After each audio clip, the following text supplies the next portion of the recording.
विद्यार्थियों, हम आपके लिए पढ़ा रहे थे एंजाइम की क्रियाविधि, जिसमें दो अवधारणाएं थी। दो अवधारणाएं एंजाइम की क्रियाविधि को स्पष्ट करती है, ताला चाबी सिद्धांत और प्रेरित जोड़ सिद्धांत। तो हम केवल ताला चाबी सिद्धांत को पढ़ रहे हैं।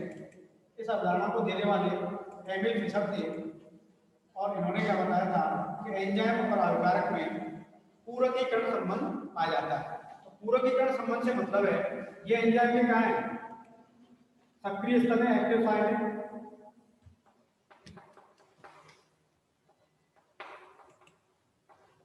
सक्रिय स्थल ये जो दे रखा है, तो इस कंप्लीट सक्रिय स्थल में क्या है, ये अभिकारक है जिसे सबस्ट्रेट कहते हैं।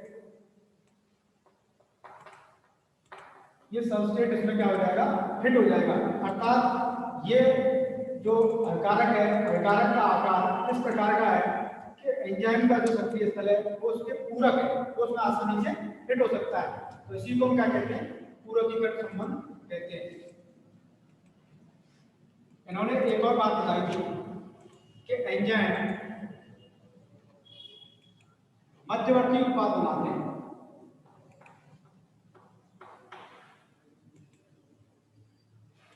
मध्यवर्ती सम्मिश्र, मध्यवर्ती सम्मिश्र बनाते हैं।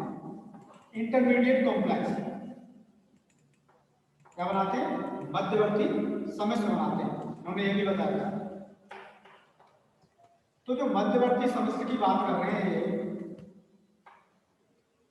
मध्यवर्ती सम्मिश्र होता क्या है, ये एंजाइम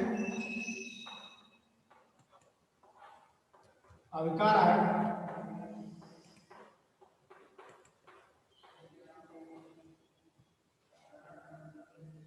जटिल।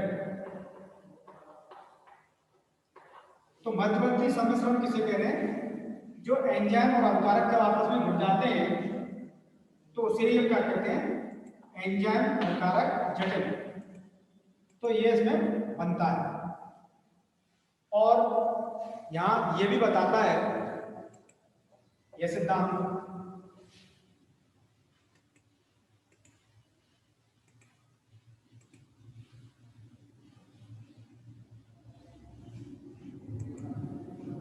जैसे E को हम एंजाइम माने और S को अभिकारक माने, सबस्ट्रेट,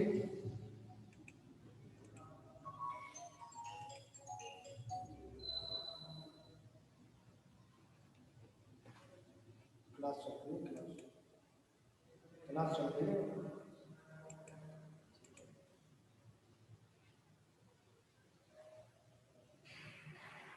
एंजाइम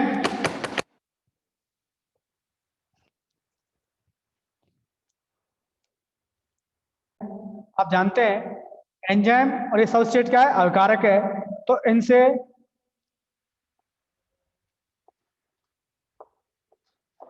ES क्या बना, ये वास्तव में मध्यवर्ती सम्मिश्र है जो कि अभिकारक और एंजाइम से मिलकर बना है। यहाँ उत्क्रमणीय अभिक्रिया का भी आपको चिन्ह दिखाई दे रहा होगा।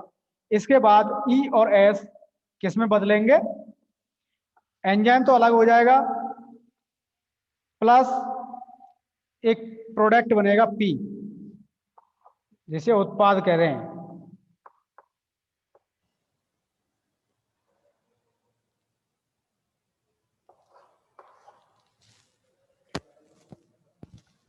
तो ध्यान दें, एंजाइम अभिकारक और दोनों ने मिलकर क्या बनाया, जटिल मध्यवर्ती सम्मिश्र बनाया। ये मध्यवर्ती सम्मिश्र है। और मध्यवर्ती सम्मिश्र जब टूटता है तो एंजाइम फ्री हो जाता है और उत्पाद बन जाता है। तो ये जो अभिकारक है उत्पाद में बदल जाता है।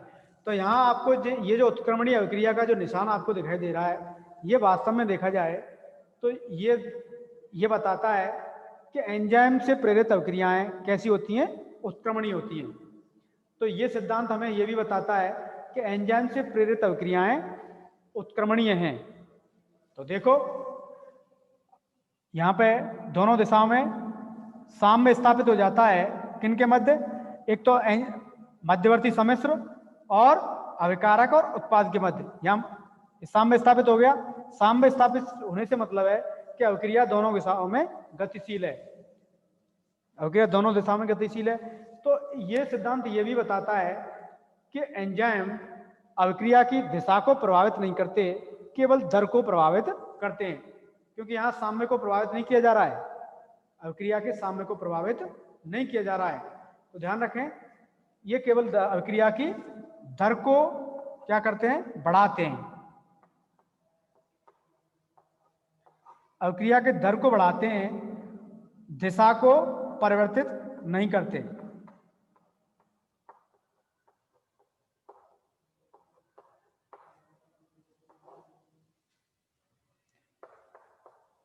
तो दिशा परिवर्तन नहीं होता, केवल दर को बढ़ाते हैं। इसका मतलब है कि एंजाइम साम्य अवस्था को प्रभावित नहीं करते। एंजाइम किसी भी अवक्रिया की साम्य अवस्था को प्रभावित नहीं करते, अर्थात दिशा को प्रभावित नहीं करते, केवल दर को बढ़ाते हैं। तो ये सिद्धांत ताला-चाबी सिद्धांत इस बात को बताता है। और आपको एक और बात यहाँ पे मिलेगी देखने को कि एंजाइम जो ताला-चाबी सिद्धांत ये बता रहा है कि एक यहाँ पे ताला, मैं इसे मिटाता हूं थोड़ा,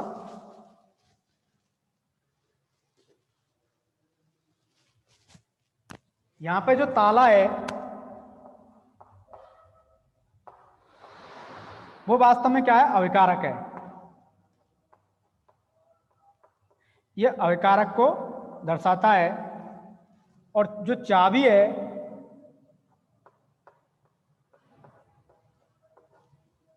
वो क्या है, वास्तव में एंजाइम है। ताला अविकारक है, चाबी एंजाइम है। जैसे एक विशिष्ट चाबी एक विशिष्ट ताले को खोल सकती है, इसी प्रकार एक विशिष्ट एंजाइम एक विशिष्ट अविकारक को तोड़ सकता है, अर्थात उत्पाद में बदल सकता है। यहां पर जो चाबी है, आप जानते हैं किसी भी ताले को खोलने के बाद चाबी टूटती नहीं है, समाप्त नहीं होती। तो इसका मतलब है एंजाइम जो कि चाबी की तरह कार्य करते हैं, किसी भी अभिक्रिया के बाद अपरिवर्तित रहते हैं, इनमें कोई भी अंतर नहीं आता। तो अपरिवर्तित रूप से ये बच जाते हैं किसी भी अभिक्रिया में और पुनः अभिक्रिया में क्या हो जाते हैं, ये काम में ले लिए जाते हैं। तो आप ये समझ के कि ताला चाबी सिद्धांत से कि एक विशिष्ट चाबी ही विशिष्ट ताले को खोल सकती है, अर्थात एंजाइम की जो विशिष्टता है उसे भी ये सिद्धांत स्पष्ट करता है, एंजाइम की विशिष्टता को। तो एंजाइम आपको पूछेगा कि एंजाइम विशिष्टता को स्पष्ट करने वाला सिद्धांत है, समझाइए। तो वास्तव में वो कौन सा सिद्धांत है, ताला चाबी सिद्धांत। और उत्क्रमणीय अभिक्रियाओं के बारे में बताने वाला सिद्धांत है ताला चाबी सिद्धांत, इस नाम से भी आ सकता है ये, या फिर ये भी इस नाम से भी आ सकता है कि मध्यवर्ती सम्मिश्र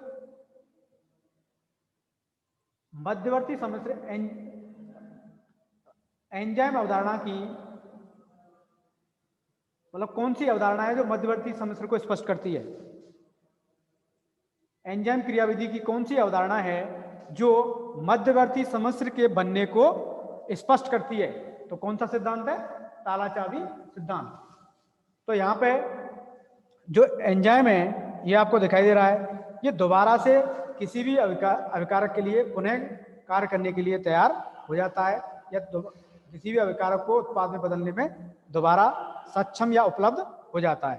ध्यान रखनी है, क्योंकि एंजाइम आप जानते हैं ये सिद्धांत ये भी बता रहा है कि एंजाइम किसी भी अभिक्रिया में अपरिवर्तित रूप से बच जाता है, अर्थात उसमें किसी भी प्रकार का परिवर्तन नहीं आता, वो खर्च नहीं होता, नष्ट नहीं होता। यहाँ पर चाबी की अगर हम बात करें, जैसे ये कोई चाबी है,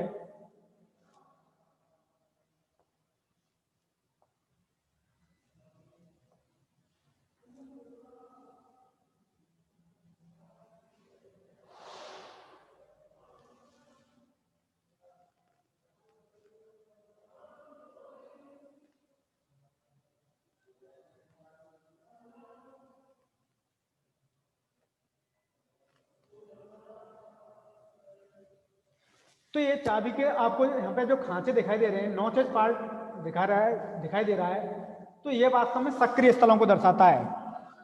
ये क्या है एंजाइम के सक्रिय स्थल, ध्यान रखनी है। तो विद्यार्थियों, आपने एंजाइम की क्रियाविधि में देखा कि ताला चाबी सिद्धांत अभिकारक और एंजाइम के मध्य पूरकीकरण के संबंध को स्पष्ट करता है, अर्थात पूरकीकरण का संबंध यहां पाया जाता है। इसका मतलब है कि जो अभिकारक है वो एंजाइम के सक्रिय स्थल में फिट बैठता है, वो उसी के सक्रिय स्थल के हिसाब से क्या है, उसका आकार आकृति पाया जाता है।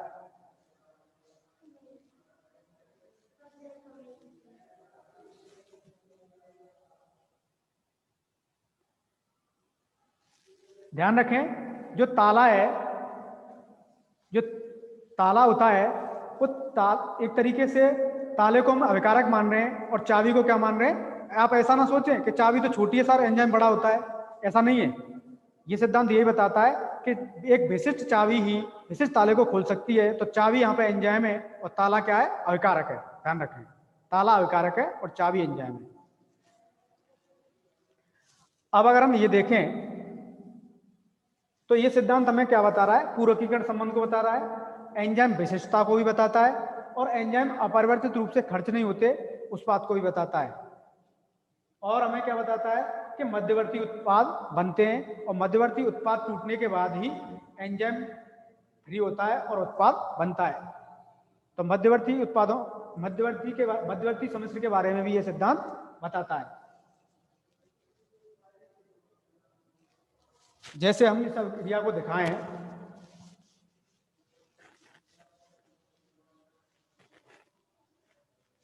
यहां अब इनसे क्या बनेगा, ये स्ट्रक्चर बनेगी यहां आकर मध्यवर्ती बनेगा। देखो इस तरीके से बनेगा यहां पे मध्यवर्ती।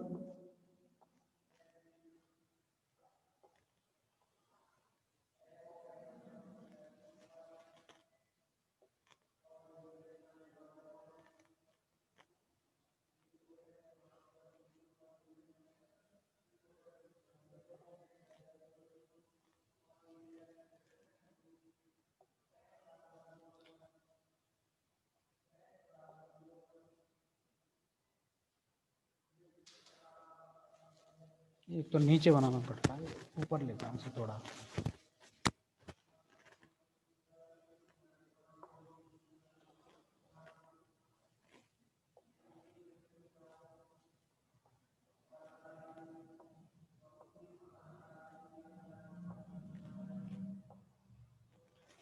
मान लो इस जगह ये अभिकारक क्या हो गया, फिट हो गया।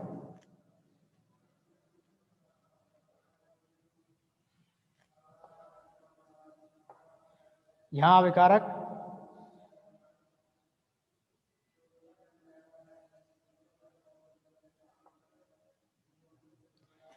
तो ये जो अभिकारक यहां फिट हुआ है इसे हम क्या कहेंगे, इंटरमीडिएट या मध्यवर्ती सम्मिश्र कहेंगे। मध्यवर्ती जटिल। अब ये जो मध्यवर्ती जटिल है इससे बनता है, इससे क्या फ्री होगा, एंजाइम। ये एंजाइम फ्री हो गया और एंजाइम कैसा है, इस टाइप का है।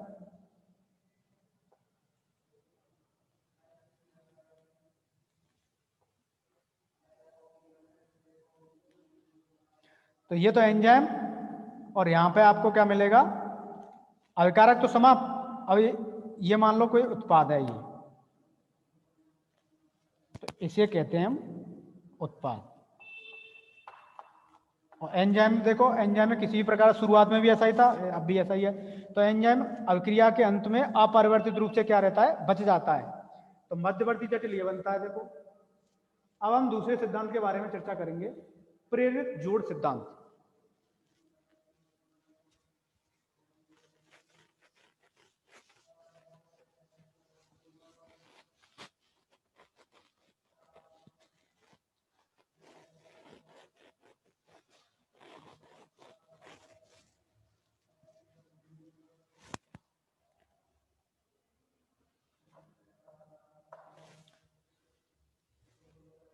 प्रेरित जोड़ सिद्धांत ये डी कॉसलैंड ने दिया था।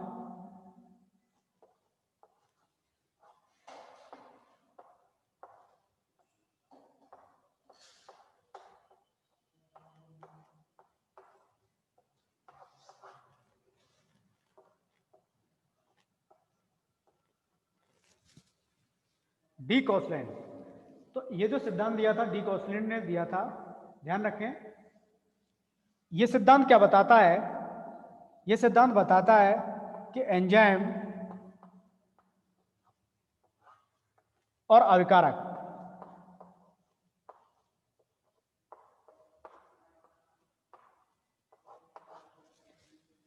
में पूरकीकरण संबंध नहीं होता।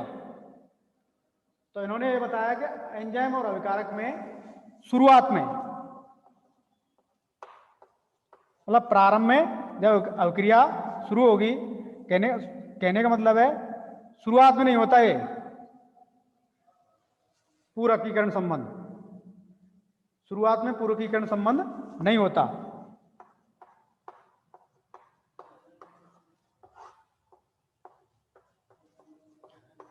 तो पूरकीकरण संबंध कब होगा? ये बता रहा है कि जब एंजाइम के संपर्क में अभिकारक आता है तो एंजाइम में कुछ विन्यासीय परिवर्तन होते हैं, उनकी संरचना में कुछ परिवर्तन होते हैं और उन परिवर्तनों के दौरान वो पूरकीकरण का संबंध स्थापित होता है। तो संपर्क के बाद स्थापित होता है, ये कह रहा है। देखो इस तरीके से है, जैसे हम ये माने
ये एंजाइम है और ये एंजाइम का क्या है? सक्रिय स्थल है।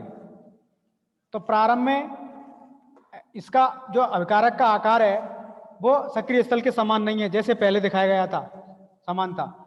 तो यहाँ पे जैसे ही ये एक दूसरे के संपर्क में आते हैं, संपर्क में आते ही क्या चेंज होता है?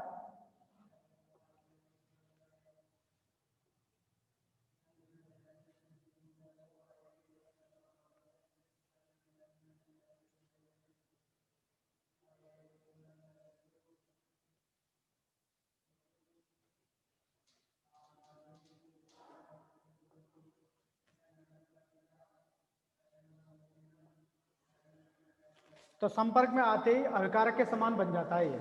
तो अभिकारक भी यहाँ पे क्या हो गया? फिट हो गया इसमें।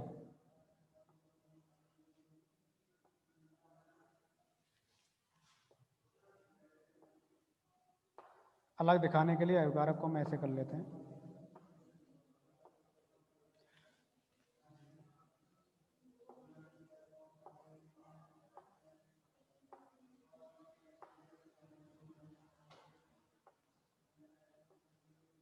तो यहां आपको दिखाई दे रहा है प्रारंभ में जो सक्रिय स्थल है,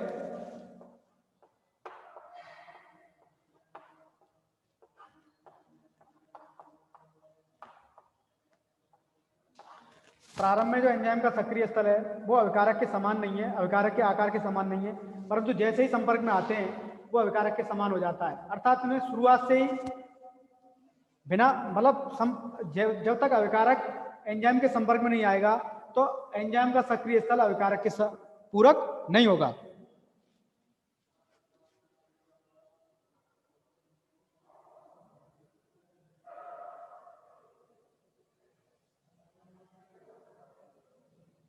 प्रोस्थेटिक ग्रुप का ही सर ध्यान रखें, प्रोस्थेटिक ग्रुप केवल ये रहता है कि उसमें कोफैक्टर और कोएंजाइम कार्बनिक होंगे और कोफैक्टर धात्विक आयन होंगे, ध्यान रखिए। प्रोस्थेटिक एक तरीके से पार्ट रहता है एंजाइम का। एंजाइम के दो पार्ट रहते हैं संपूर्ण एंजाइम के, एक होलो एंजाइम के दो पार्ट रहेंगे, एपो एंजाइम और प्रोस्थेटिक ग्रुप। तो प्रोस्थेटिक ग्रुप में आ जाते हैं एक साथ। ध्यान रखनी, एक साथ ना कोफैक्टर और कोएंजाइम नहीं होंगे, या तो कोफैक्टर होगा या कोएंजाइम होगा, एक समय में एक ही होगा। उन्हें ही हम क्या बोलते हैं, प्रोस्थेटिक बोलते हैं समूह। ध्यान रखें।